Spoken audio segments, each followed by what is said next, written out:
And I think that's what kind of makes our research learning experience unique. Eventually, we want to get to scale so that all entering first-year students will have this opportunity. That's John Volin, Executive Vice President for Academic Affairs and Provost at UMaine, talking about the research learning experience and the very ambitious goals that have been set for every UMaine student through a major gift from the Harold Alfond Foundation. I'm Ron Lisnett, and this is the Main Question podcast. The word transformative gets used a lot to describe financial gifts that are given to colleges and universities. The $240 million gift from the Harold Alfond Foundation given to the University of Maine system in 2020 is most definitely defined by that word. It will make a transformative difference at all 7 system campuses in engineering and computer science, business, graduate and professional studies, Division I athletics at UMaine, and, the focus of our episode, student success and retention. $20 million of that gift is earmarked for that effort. And one key piece of that is to provide a meaningful research experience for every student at every system campus across the state, no matter what their major is. Now that may sound like something that already exists, but the new wrinkle here is that the plan provides an opportunity for every student to dig into research right at the start of their college careers. That has the potential to help students focus and become more interested and invested in their academic careers right out of the gate. The Research Learning Experience, or RLE, kicked off this fall with a Bridge Week. First-year students spent the week before classes beginning the process, learning how to do research, how to formulate a question to which the answer is unknown, and creatively solve that problem or answer that question. The Alfond Foundation gift has the potential to take this effort to an entirely new level, to better prepare students to finish college and find meaningful careers, which helps them individually and makes the communities they live in better as well. We talked about all of this with Provost Volin and with Isaac Cardello, a first-year student from Rhode Island who took part in the program. Well, thank you so much for joining us. Such an interesting and groundbreaking topic that we have to talk about today. Maybe let's first of all have both of you introduce yourself and give us your title, or in Isaac's case, where he's from and what he's studying. Maybe, John, let's start with you. Thank you, Ron. It's great to be here. So my name is John Volin. I'm the Executive Vice President for Academic Affairs and the Provost here at the University of Maine. And Isaac? I'm a freshman. I'm from Will Compton, Rhode Island, and I'm studying computer science. Great. Well, John, obviously the ultimate goal for any higher education institution would be to have every student come, have a great 4 years, move into a meaningful career and make a difference in the world. And I'm sure if you could have waved your magic wand and made that happen, we wouldn't be having this conversation. But obviously for many, there are some challenges and some roadblocks to achieving that goal. Can you talk a little bit about some of the hurdles that get in the way of that, ideal situation? Yeah, that's a great question, Ron. For many students, it is actually their first time away from home. Time management can be a challenge. Students may spread themselves too thinly. There are complex social interactions. We know for a long time now anxiety and social anxiety among college students has been going up. There's financial stressors, among many more. And let's not forget, there are very real impacts of the pandemic, which exacerbate all of these things. So, and I think students often, may not also have that sense of belonging at their institution. And so together, really, all these challenges can negatively impact the student success and their retention. Isaac, you started your college career and ended your high school career in the middle of a pandemic. Talk about the roadblocks and issues that you faced. You're here and you're making it work right now, but you had some hurdles to get over, didn't you? Most definitely. Starting with, it would be a lot easier to focus on the end of high school, seeing as that was when the pandemic began. And the beginning of the pandemic, trying to shift into distance learning, I think was one of the toughest challenges, because I very much a student where the work environment influences my productivity. And when I need to suddenly work in the same environment where I'm playing games, it throws off my productivity. Something doesn't quite click. So that was definitely a major hurdle, having the same environment for different tasks. as well as then when going to the University of Maine, not being able, the pandemic got in the way of me being able to go on campus to actually see the University of Maine. So that was another little hurdle. And just in general, I think it was the pandemic also just negatively affected socialization when trying to, in a way, it helped and like detracted from getting more social because suddenly when the pandemic hit, everyone's online, everyone's using Discord. So suddenly the UMaine Discord booms in popularity. And it helped that way, but also actually seeing people had negatively impacted that. I hope that answered that question. You certainly did. Kudos to you for making it through all that. Was a rough road, I'm sure. John, maybe can you talk about the Harold Alfond Foundation grant that is really sort of kicking into gear right now? One of the big areas we're talking about here is sort of the large topic we have on the plate here is student success and retention. Why was that an important area to focus on, and why is that a part of this huge gift that was given? I think part of your previous question and this question is really to have every student eventually undertake a meaningful career that makes a difference. And I think that is what makes our student success and retention initiatives from this very generous gift from the Harold Alfond Foundation unique. So we're focusing our efforts in three major areas. And I think we'll talk about them a little bit later, but we're calling them the research learning experiences, the gateways to success, and pathways to careers. And I think what makes this really unique is we're scaling these initiatives to make these opportunities available to all students, linking these three initiatives across all 4 years of the student experience. And it'll be across all 7 universities in the University of Maine system. And the idea is that we'll help students find purpose, identity, and agency, and that real sense of belonging I was talking about earlier, so that they will receive essentially a life transformative education that hopefully will then translate into continued success after graduation and throughout their professional and personal lives. Now, none of these goals are certainly new or unique in higher education, but I guess the unique thing is that you want every student to take part, every campus. It's a much bigger effort. You talked about gateways to success. That's talking about some of those hard courses that certain majors have. Pathways to careers. You want them to have a great experience as they move into the work world. And then RLE, research learning experience, which we're going to get into with Isaac here in a second. But those are the three, for student success and retention, 3 things that you'd like to see happen. That's exactly right. We took a big jump with a pilot program here at the University of Maine and the University of Maine at Machias with the research learning experiences. And because it wasn't even a year ago that we got that funding the announcement of the gift from the Harold Alfond Foundation. Right now, just as an example, we have representatives of faculty and staff across all 7 universities that are making up working groups for those 3 areas that that we've just discussed. Over 60 people are already involved in planning, and as I mentioned with research learning experiences, we were able to do a pilot starting this fall. It was pretty exciting. Isaac, you were part of that. So let's talk about RLE, as it's come to be known, Research Learning Experience. It kicked off with a Bridge Week, which was the week before the semester began, sort of an orientation and starting to dig into research. And then it continues in the fall with the course. Isaac, talk about your experience with RLE. What did you think about it, and what do you think it's done for you? I think the RLE was probably my best decision coming into UMaine, just putting it bluntly. I think it set me on the right foot immediately. Going to university, it's a new environment. I didn't know what I was expecting, and because I'd never even toured the campus, I didn't even know how to get from my dorm to the dining hall. So the RLE did so much, not even with the research, it helped immensely. It helped me perform better in a team among communicating among peers and friends. And it just quelled a lot of non-academic anxieties as well. Things like getting to know others, getting to know the campus. The RLE was honestly probably one of the greatest things just because of the size of it.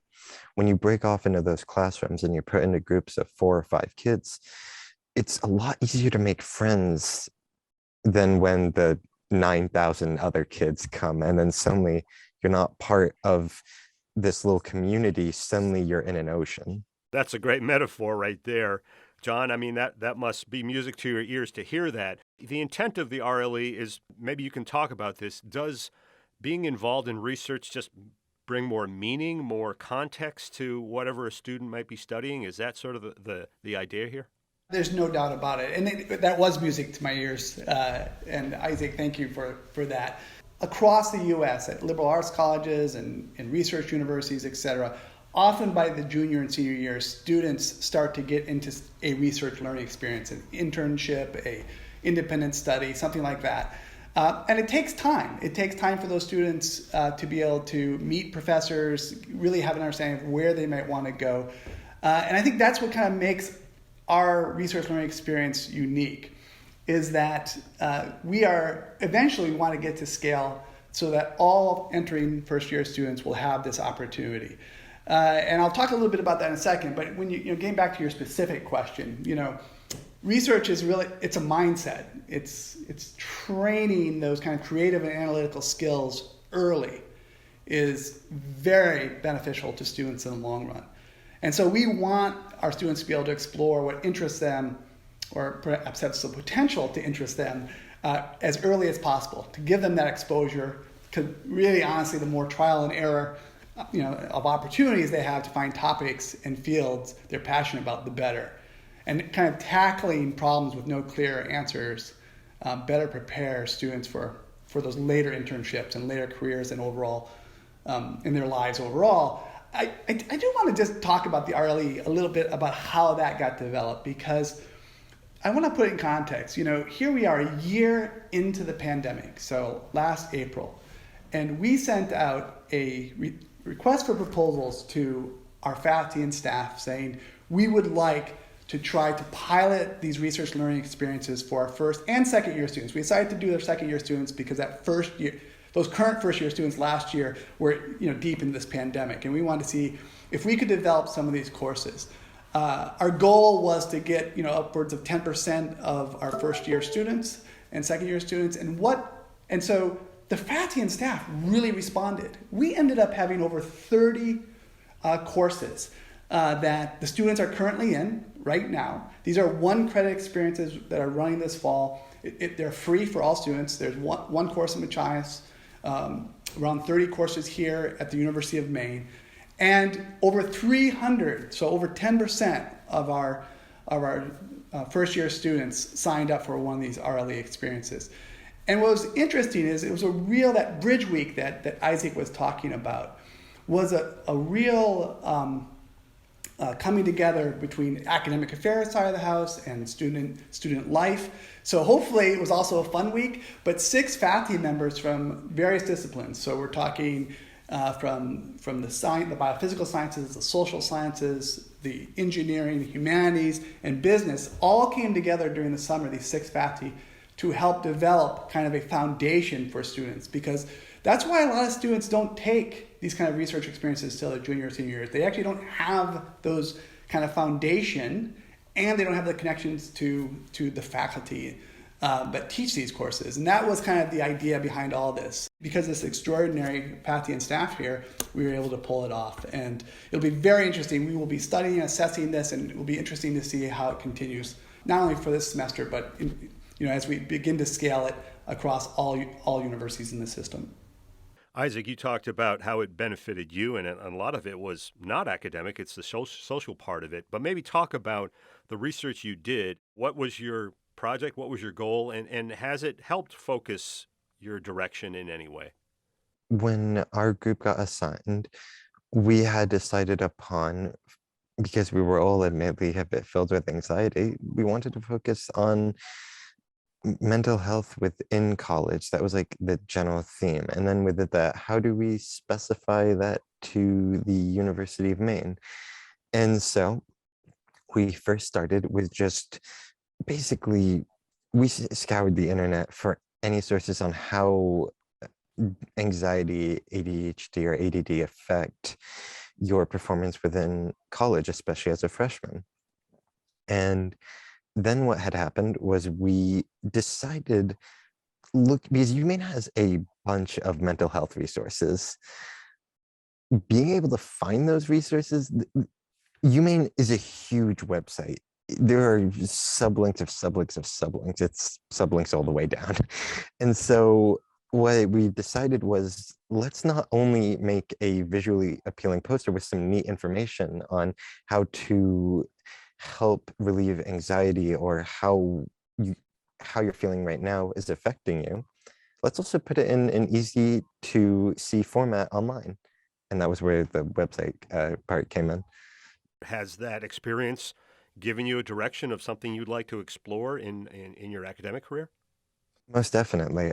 Honestly, it was, aside from the topic was just interesting in general. It made me realize things I hadn't even realized, as well as also, I won't focus on it too much, but also just gave me a lot of connections to other, for example, someone, I think that each teacher has some like students that are helpers of that teacher.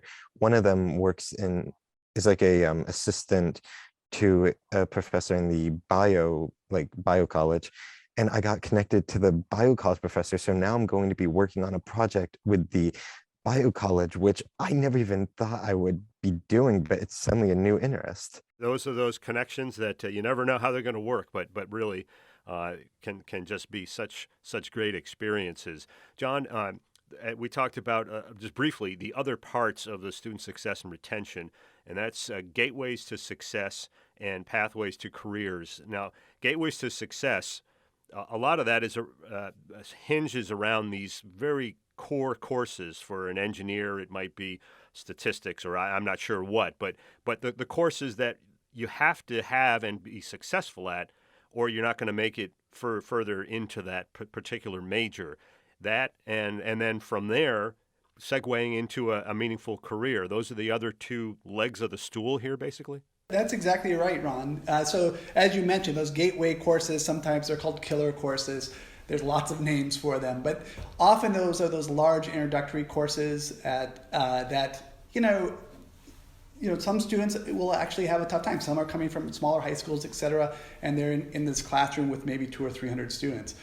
There are a lot of successful practices found across the whole University of Maine system. The Gateways to Success working group will be looking at best practices, seeing how we can scale those across. But it's really to help make these courses more a source of inclusive learning and student success. So that students actually are going in there and enjoying them and not viewing them as a gateway, if you will, to their further success over the next 4 years of their college career. As I mentioned, the research learning experiences we're scaling to first year students and second year students. Those will be, and I think you heard it a little bit in Isaac's response, he's already making those connections that might not have happened had he had those experiences in his junior or senior year, right? And then those hopefully experiences will RLE will connect directly with our pathways to careers. That's where we really are trying to maximize career placement and satisfaction and performance, where we increase linkages between educational experiences and career success. So we will see probably an expansion to access to internships and co-ops and more experiential learning opportunities with employer partners. That's kind of the overall goal. I won't say how many years ago, but I really could have used that for a statistics class way back when. I wish that was around, that's for sure. I hear you. Isaac, talk about just sort of big picture what this has done for you. Has this given you more ease, less anxiety, more confidence that you are on the right path and you can handle what's going to come down the road? All of the above. I would say, think just big picture, it has given me it's given me the ability to go into a situation that I quite honestly don't know the full extent of, breathe, and just deal with it in a better manner than I could have before doing the RLE. That's huge. You must feel like, I got this in a way. Most definitely. And I did not feel that before doing the RLE program. Everything, and I mean everything, feels overwhelming. And then for the RLE to be able to be like, hey, it helps. I can't understate how much, but even going to like my COS 140 class where there's like upwards of 100, 150 students, and then just being like, you did the RLE, you know what the academic setting's like, you're fine. That's great. That's a great goal. Like 2 thumbs up. If this was a video podcast, we would have seen 2 thumbs up there from John. John, maybe can you talk about the potential for this? Does this have the potential to be repeated elsewhere and become a national model for how higher education does these kinds of things? I absolutely think so. And you're right. It was definitely a 2 thumbs up for me. Part of what Isaac was saying there is, he's giving the agency here, giving that student his, in this case, his voice and hopefully often a choice in how he will end up learning over these next few years. But yes, there are similar efforts, that have this kind of focus, if you will, on helping students find identity, agency, and purpose. And so the University of Maine, for instance, has recently joined the Coalition for Life Transformative Education. And it's a coalition. It's fairly new, a few years old, a coalition, but of really diverse colleges and universities. It includes some, amazing large public universities like the University of Virginia, Arizona State University, and the University of Connecticut, and smaller liberal arts colleges like Wellesley, Bates, and Wake Forest. Again, just even that diversity there is unique. But all of these institutions are committed to providing kind of an emotionally supportive mentoring and opportunities for students to really connect our curriculum and classroom experiences to real-world problem solving, like you're seeing with the RLEs. And the coalition partners really we're committing to sharing best practices, because there's not going to be a model. It's really this kind of foundation, if you will, that we are all committed to. And together, the work we do here at UMaine and across the entire University of Maine system will be amplified, really, by being a member of this coalition. And in the end, I believe the focus on kind of this student life transformative education will become a national model. And finally, we love to end our episodes by sort of looking at what is the potential, where can this go kind of thing. So maybe I'll ask each of you, starting with you, Isaac. I mean, as you look out and you project where your college career is going to go and where you hope it leads you, what does that look like? What do you hope the end goal is here for you? It's a bit specific, but within the field of computer science, I've always loved making. I probably would have been an engineer if I got blocks instead of a keyboard, but it's honestly, and my second passion is, of course, I'm playing way too many video games. And so what I want to do is not only go into the field of into the video game industry, but I want to revolutionize it. I want to make it more open. I want to make it more diverse, culturally inclusive. I want to like overhaul it essentially. And I know that's in progress, but man, if I could be a powerhouse in that, I'd love it. That's great. John, as this rolls out and grows and evolves, what do you think you see? What do you hope you'll see? I really think the Elefond UMS Transform Student Success and Retention Initiative will truly help students be successful across this really diverse group of universities we have here in the system. And I think my hope is that the students, will graduate on time with, as I mentioned earlier, with this greater identity, agency, and sense of purpose. Because there's lots of research that shows that folks that that have these experiences in college will be happier in their future life. And so I think, that positive feedback will make our endeavors, I think, truly transformative and not just for our campus. Hopefully, people are willing to give back, and it makes it easier and easier to give these sorts of experiences to our students by pairing them with our alumni and those they touch. And so very excited to see, how this grows, and I think it'll truly make a big difference for our students and actually for the state of Maine. Well, we're all excited to see where this goes, and we appreciate you both sharing your thoughts with us. Thanks, Ron. Thanks for checking us out. You can find The Main Question on Google and Apple Podcasts, Spotify, Stitcher, and SoundCloud, as well as UMaine's YouTube channel and Facebook page. Send us a note with your questions or comments at mainquestion@maine.edu. I'm Ron Lisnett. We'll catch you next time on The Main Question.